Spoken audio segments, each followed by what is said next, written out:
This is the best crunchy egg roll recipe that you can ever make. It is so crunchy and so yummy and anyone can make it. We are using the recipe for 10 eggs. If you're conversant with my ingredients and measurement video, you will know you need 5 cups of flour for 10 eggs. Now my ingredients and measurement video is very helpful. I give you more than enough for your recipe. So if you're making like 10 egg rolls, you find out that you have enough to make maybe more egg rolls or even make buns at the end of the day. Adding all your ingredients together, egg roll is pretty straightforward.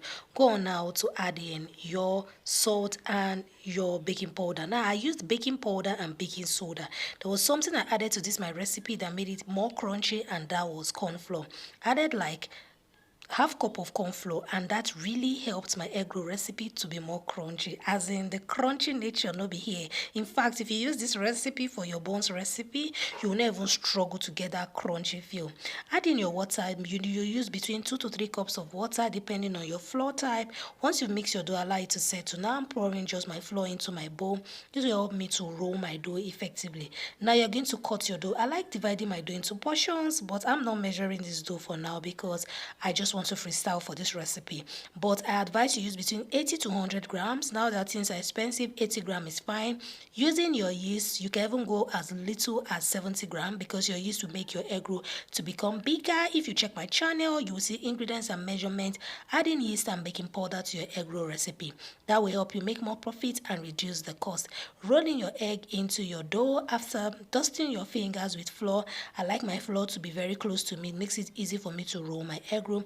After which, place them in a tray, and at this stage, once you start rolling, start heating up your oil, because you do not want your egg roll to sit for too long. Once it sits for too long, it starts proofing, and when you start frying, it will just open up in the oil.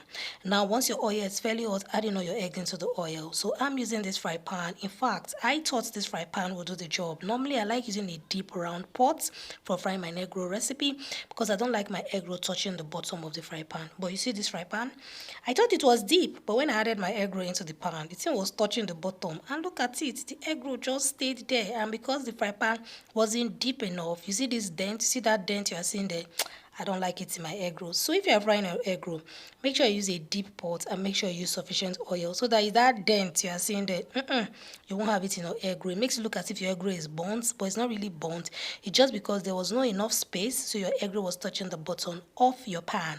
Now anyway, I fried my egg roll until I had this golden brown look. You can see the crack. The crack came out easily, and I didn't need to reduce the temperature of the oil just because I went on to add in the ingredients the way I did alongside with the corn flour. The egg roll came out looking so crunchy, feeling so crunchy, and it came out tasting so yummy. Look at the crack, it is everywhere. So this recipe, even using it for your buns or your egg roll recipe, you can get a yummy crunchy egg roll recipe at the end of the day. And if you haven't subscribed to Debbie's Kitchen, what are you waiting for? Do subscribe, do like and share, thumbs up this video, and see you in my next one. Bye bye. Good to have you here. God bless you.